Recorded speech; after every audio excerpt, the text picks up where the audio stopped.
Hi guys, welcome to our channel. నెల్లూరులో ఒక ప్రేమోన్మాది ఘాతుకానికి పాల్పడ్డాడు. ప్రేమ పేరుతో వేధించి ఒప్పుకోలేదని చెప్పేసి ఒక సాఫ్ట్వేర్ ఎంప్లాయీని అతి కిరాతకంగా చంపేయడం జరిగింది. ఇప్పుడు ఈ ఘటన అందరినీ కూడా కలిచివేస్తుంది. అసలు ఏం జరిగింది, ఈ ఘటనలో మరి దీన్ని ఏ విధంగా అర్థం చేసుకోవాలి? ఇప్పుడు ఇదే అంశం మీరు డిస్కస్ చేయడానికి ప్రజెంట్ మనతో పాటు నారసేన ఫౌండర్ అండ్ సోషల్ యాక్టివిస్ట్ అయిన లతా చౌదరి గారు ఉన్నారు. వారిని అడిగి తెలుసుకునే ప్రయత్నం చేద్దాం. నమస్కారం మేడం. నమస్తే. మేడం, నెల్లూరుకు చెందిన బెంగళూరులో వర్క్ చేస్తున్న మైథిలి ప్రియ అనే ఒక అమ్మాయిని ప్రేమ పేరుతో వేధించాడు. ఒప్పుకోలేదని చెప్పేసి అతి కిరాతకంగా చంపేశాడు నిఖిల్ అనే ఒక వ్యక్తి. ఇప్పుడు ఇది అక్కడ ఏపీ రాష్ట్ర వ్యాప్తం కూడా సంచలనం సృష్టిస్తుంది. అసలు ఏం జరిగింది కేసులో, ఎలా చూడొచ్చు మేడం, ఎలా అర్థం చేసుకోవాలి మీ మాటల్లో? చాలా దారుణంగా ఉంది అసలు. ఎందుకంటే ఆదిత్య, ఆ అమ్మాయి ఎంట పడుతూనే ఉన్నాడు. ఇప్పుడు కాదు, అంటే ఈ అమ్మాయి ఉద్యోగం రాకముందు నుంచి, ఆ అమ్మాయి చదువుకుంటున్నప్పటి నుంచి కూడా ఇది జరుగుతూ ఉంది. ఆ అమ్మాయి చదువుల్లో కూడా అన్నిట్లో కూడా శ్రద్ధ వహిస్తూ ఆ అమ్మాయి పని ఆ అమ్మాయి చేసుకుంటే, ఈ అబ్బాయి నిఖిల్ అనే అబ్బాయి వచ్చి ఆ అమ్మాయిని డిస్టర్బ్ చేస్తూ, వద్దు నాకు ఇవన్నీ కుదరవు, నేను చదువుకుంటాను, నా చదువు నేను చదువుకుంటాను అన్నా కూడా వినకుండా ఆ అమ్మాయి ఎంటపడి వేధిస్తూ ఉన్నాడు. వదలలేదు అసలు. ఆఖరికి వాళ్ళ అమ్మగారు వచ్చి ప్రాధేయపడ్డారు. బాబు, తండ్రి లేని పిల్లలు నేను పెంచుతున్నాను కష్టపడి, మా పిల్లలు బుద్ధిగా చదువుకుంటున్నారు, నువ్వు దయచేసి ప్రేమ ఇలాంటివన్నీ పెట్టకు, మా అమ్మాయి ఇలాంటివన్నిటికీ కూడా చాలా దూరము, ఇలాంటి వాటిలో పడదు అని చెప్పారు. తర్వాత కాలేజీలో ప్రిన్సిపల్ కూడా మందలించారు, వాళ్ళ తల్లి కూడా మందలించారు. ఆ అబ్బాయికి అర్థమైనట్టు పిలిపించి చెప్పారు, నువ్వు మా అమ్మాయి జోలికి రావద్దు అని. అయినా కూడా వినలేదు. ఆ అబ్బాయి పక్కా ప్లాన్ గా, అంటే వీళ్ళు ఎలా తయారయ్యారంటే ఆదిత్య, ప్రేమ లేదు, అమ్మాయి ఒప్పుకోవట్లేదంటే చంపేయటం దారుణంగా. అరే, రెండు వైపులా ప్రేమ ఉంటేనే దాన్ని ప్రేమ అంటారు. లేదంటే ప్రేమ ఎలా అవుతుంది? నీకు ఇష్టం, ఆ అమ్మాయికి ఇష్టం లేకపోతే అది ప్రేమ ఎలా అవుతుంది? బలవంతం అవుతుంది. అది అర్థం చేసుకోకుండా ఇంకా అమ్మాయినే పెట్టుకొని ఆ అమ్మాయి మీద ప్రేమ ప్రేమ అని, దీన్ని ఉన్మాది ప్రేమ అంటారు. అంతేగా, దీన్ని ఏమంటారు? ప్రేమ అంటారు అసలు. ఆ అమ్మాయి వెళ్ళిపోయి, ఆ అమ్మాయి అసలు తన బాధ ఏదో తను పడుతూ, తను ఒక ఉద్యోగం తెచ్చుకుంది, కష్టపడి సంపాదించుకుంది ఉద్యోగము, తల్లికి ఆసరాగా నిల్చుంటుంది అని అనుకున్నారు. ఇంకా కుటుంబం అంతా బాగుంటుంది, సెట్ అవుతుంది, తండ్రి లేని పిల్ల, ఈ కుటుంబానికి బాధ్యత ఇంక ఈ అమ్మాయే వహించాలి, ఇంకా అమ్మాయి సంపాదన మీదే కుటుంబం కూడా ఆధారపడి ఉంది, చెల్లి తల్లి ఇద్దరు ఉన్నారు. అలాంటప్పుడు ఆ అమ్మాయి జాబ్ చేసుకుంటూ ఉండగా, అమ్మాయి పుట్టినరోజని తన సొంత గ్రామం నెల్లూరుకి వచ్చినప్పుడు ఈ అబ్బాయి ప్రీ ప్లాన్డ్ గా ట్రాప్ చేసి ఆ అమ్మాయి కాల్ చేసి, ఒక్కసారి లాస్ట్ నీతో మాట్లాడతాను అంతే, మళ్ళీ మాట్లాడని పిలిపించి, సరే ఏదో ఒకటి ఇక్కడతో దీనికి ఫుల్ స్టాప్ పెడదాము అని ఆ అమ్మాయి వెళ్ళటం జరిగింది. వెళ్ళగానే ఆ అమ్మాయిని అతి దారుణంగా చంపేసి, పైగా వాళ్ళ చెల్లికి ఫోన్ చేసి చెప్పి, ఇక్కడ మీ అక్కని చంపేశాను, మీ అక్క డెడ్ బాడీ అక్కడ ఉంది అనడము, మళ్ళీ అంబులెన్స్ కి ఫోన్ చేయటం, మళ్ళీ పోలీసు వాళ్ళకి ఆ అబ్బాయి ఫోన్ చేయటం. ఆ అబ్బాయి మానసిక స్థితి ఎంతవరకు వెళ్ళింది? ఆ అమ్మాయిని చంపేసి ఇప్పుడు ఆ అబ్బాయి జైల్లో ఉండి ఏం సాధిస్తాడు? ఇలాంటి వాళ్ళందరినీ ఏం చేయాలి? దీన్ని ఒక మూర్ఖత్వంతో చేస్తున్నటువంటి పనులు. యువత అంతా ఆలోచించాలి. యువత ఆలోచించు, అసలు నువ్వేం చేస్తున్నావు, నీ మానసిక పరిస్థితి ఎలా ఉంది, అసలు నిజమైన ప్రేమ అంటే ఏంటి? ప్రేమ అటు నుంచి రానప్పుడు దాన్ని ప్రేమ అనరు.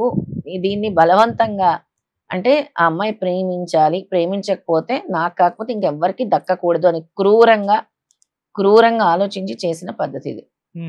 అతి దారుణం. అందరూ కూడా ఇలాంటి మూర్ఖత్వం అంతా కూడా ఎక్కువైపోయింది.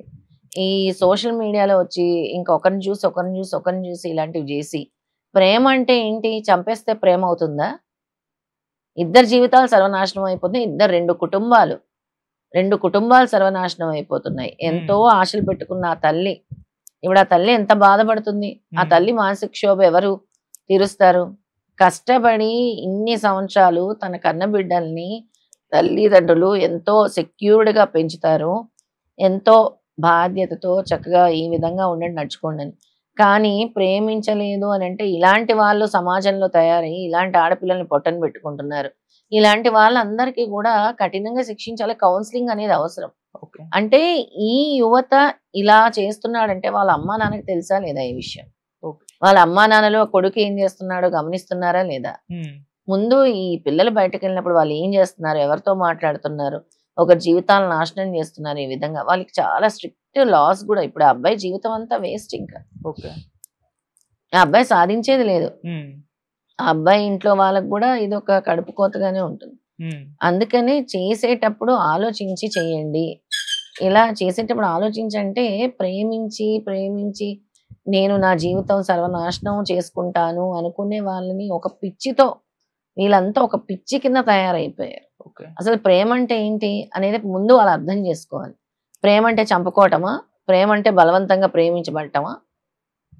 ప్రేమ అంటే ఏంటి అసలు? ప్రేమ అంటే ఇలా ఇంత 2 కుటుంబాలు ఈ విధంగా చేసే విధంగా అయితే ప్రేమ ఉండకూడదు. అసలు ఓకే. చాలా బాధేస్తుంది యువతను చూస్తుంటే.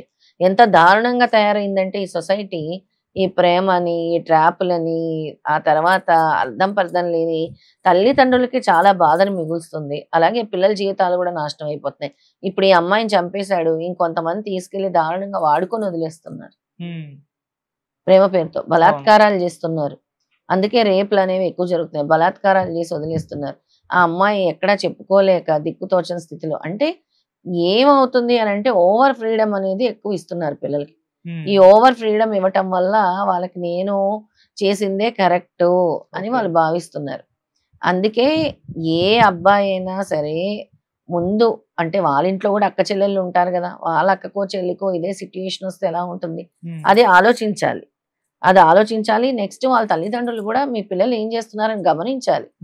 తల్లిదండ్రులు గమనించకపోతే ఇప్పుడు వాళ్ళకి నష్టం ఇప్పుడు. వాళ్ళ అబ్బాయి జైల్లో కూర్చుంటే వాళ్ళకేమైనా సంతోషమా? ఏం ఉపయోగం ఉండదు. చాలా స్ట్రిక్ట్ లాస్ ఉన్నాయి ఇప్పుడు. అందుకే యువత ఆలోచించుకోండి. మీరు వేసే ప్రతి అడుగు మీరు వేసేది మంచిదా? కాదా? నేనేం చేస్తున్నాను అని. ఇప్పుడు ఆ అబ్బాయి మానసిక స్థితి పరిస్థితి బాలేదనుకోవాలా? ఆ అబ్బాయి పంతంతో చేశాడనుకోవాలా? ఆ అబ్బాయి ప్రేమలో గెలిచాను అని ఒక ఇది పెట్టుకున్నాడా? ఓకే. అసలు ఏమంటారు దీన్ని ఈ విషయంలో అనేది చూస్తే నాకైతే అర్థమైంది ఏంటంటే ఆదిత్య, ఈ అబ్బాయి, ఈ అమ్మాయి నాకు కాకపోతే ఇంకెవరికీ దక్కకూడదు అని ఒక కక్ష పూరితంగా చేసిన హత్యలాగా అనిపిస్తుంది. ఓకే. మనం ఎటువైపు అంటే సింగిల్ పేరెంట్ గా ఎటువంటి కష్టాలు ఫేస్ చేస్తారో మనకు తెలిసిందే. ఓ తల్లి ఇద్దరు కూతుళ్ళని ఎంత పెంచి పోషించడం. బాధపడుతుంది, ఎంత అవును. కష్టపడి పెంచుంటుంది ఆ తల్లి. ఆ తల్లి కడుపు బాధ ఎవరు తీర్చగలరు? ఎవరైనా తీర్చగలరా? ఇంకో ఆడపిల్ల ఉంది. ఆ ఆడపిల్లని ఎలా రక్షించుకోవాలి అని తన భయాన్ని ఎవరైనా తీర్చగలరా? ఏం జరుగుతుంది? ఎటుపోతుంది? మేము మాలాంటి సంస్థల్లో నారీసేనలో ఎంతో అండగా నిలబడుతూ ఉంటాం. ఎంతో చెప్తూ ఉంటాము. కౌన్సిలింగ్‌లు నిర్వహిస్తూ ఉంటాం. ఇలాంటివి వచ్చినప్పుడు మాకు గూడా కాల్ చేయండి. మేము గూడా మీకు అండగా ఉంటాం అంట. అయినా రక్షించుకోలేకపోతున్నారే ఆడపిల్లల్ని. అలాంటి సొసైటీలో మనందరం బ్రతుకుతున్నందుకు సిగ్గుపడాలసలు. ఓకే.